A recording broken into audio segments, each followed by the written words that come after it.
नमस्कार दोस्तों, आज के हमारे इस वीडियो में हम आपके लिए पुत्रदा एकादशी की व्रत कथा लेकर आए हैं। द्वापर युग में एक बार महाराज युधिष्ठिर ने श्री कृष्ण से पूछा, केशव कृपा करके यह बताइए कि श्रावण एकादशी का क्या नाम है, उसकी क्या विधि है और उस दिन किस देवता की पूजा होती है। तब भगवान श्री कृष्ण बोले, हे धर्मराज, आपका प्रश्न बहुत उत्तम है।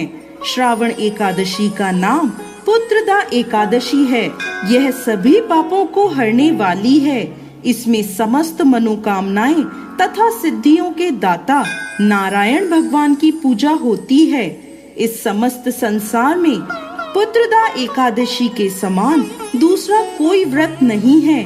पुत्रदा का अर्थ है पुत्र देने वाली, अर्थात यह व्रत निसंतान लोगों को संतान प्रदान करने वाला है। हे राजन, अब मैं आपको पुत्रदा एकादशी के महत्व से जुड़ी एक कथा सुनाता हूँ। ध्यान पूर्वक सुने। एक समय भद्रावती नामक नगरी में सुकेतुमान नामक राजा राज्य करता था। उसकी पत्नी का नाम शव्या था। राजा के पास धन, वैभव, राज्य आदि किसी प्रकार की कोई कमी नहीं थी, परंतु उसके कोई संतान नहीं थी।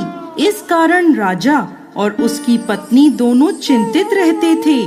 राजा यह सोचकर चिंतित रहते थे कि हमारे लिए पिंडदान कौन करेगा। बिना पुत्र के पितरों और देवताओं का ऋण मैं कैसे चुकाऊंगा। अवश्य ही मैंने पिछले जन्म में कोई बुरे कर्म किए होंगे, इसलिए मेरे पुत्र नहीं हैं। राजा को इस प्रकार चिंता में डूबा देख रानी शव्या भी हर समय चिंतित रहती थी।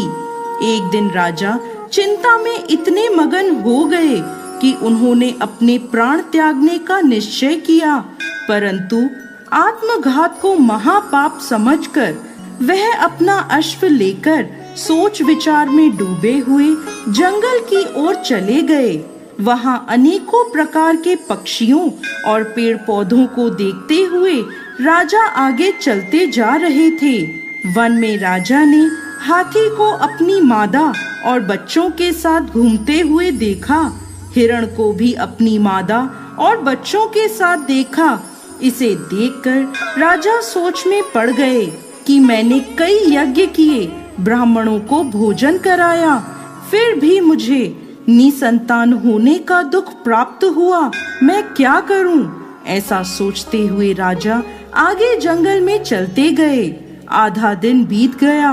राजा भूख प्यास से व्याकुल थे। पानी की तलाश में वह भटकते हुए एक सरोवर की तरफ गए। उस सरोवर में कमल पुष्प खिले हुए थे तथा बतखें विहार कर रही थीं।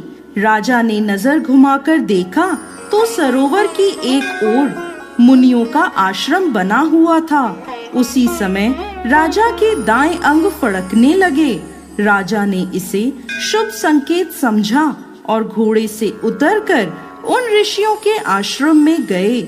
आश्रम में पहुंचकर राजा ने ऋषियों को प्रणाम किया और वहां बैठ गए। राजा को देख मुनियों ने पूछा, हे राजन, आपकी क्या इच्छा है? राजा ने पूछा, महाराज, आप कौन हैं और यहाँ किस लिए आए हैं? कृपा कर मुझे बताएं। तब वह ऋषि बोले, राजन, आज से 5 दिन बाद संतान देने वाली पुत्रदा एकादशी है। हम विश्व देव हैं और इस सरोवर में स्नान करने के लिए आए हैं। यह सुनकर राजा बोला, हे महाराज, मेरे कोई संतान नहीं है। यदि आप मुझसे प्रसन्न हैं, तो मुझे पुत्र प्राप्ति का वरदान दें। यह सुन मुनि बोले, हे राजन, श्रावण मास की एकादशी का नाम पुत्रदा एकादशी है। यह निसंतान को संतान प्रदान करती है। आप अवश्य पुत्रदा एकादशी का व्रत करें और भगवान की कृपा से आपको पुत्र रत्न की प्राप्ति होगी। मुनि के वचनों को सुनकर राजा को संतोष हुआ और उसने महल में जाकर रानी शव्या को सारी बात बता दी और पुत्रदा एकादशी के दिन राजा और रानी दोनों ने पुत्र प्राप्ति की इच्छा से पूरे विधि विधान से पुत्रदा एकादशी का व्रत किया और द्वादशी के दिन पारण किया। कुछ दिनों बाद रानी शव्या ने गर्भ धारण किया। 9 महीने पश्चात उनके यहाँ एक अति तेजस्वी पुत्र हुआ। वह राजकुमार अत्यंत सुंदर, यशस्वी और प्रजा का पालन करने वाला राजा बना। श्री कृष्ण भगवान बोले, हे कुंती नंदन, पुत्र प्राप्ति के लिए पुत्रदा एकादशी का व्रत सर्वोत्तम है।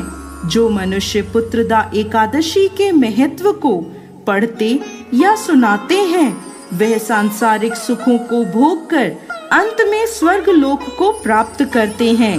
पुत्रदा एकादशी का व्रत करने वाले व्यक्ति को सुबह जल्दी उठकर स्नान आदि से निवृत्त होकर संतान प्राप्ति के लिए पति पत्नी दोनों को स्नान के पश्चात पूरे विधि विधान से श्री हरि नारायण की पूजा करनी चाहिए। इसके साथ पुत्रदा एकादशी की कथा सुननी चाहिए और आरती करनी चाहिए। हे भगवान नारायण, इस कथा को कहते, सुनते और हुंकार भरते सब पर कृपा करिए, सबकी मनोकामना पूर्ण करिए। जय श्री हरि नारायण।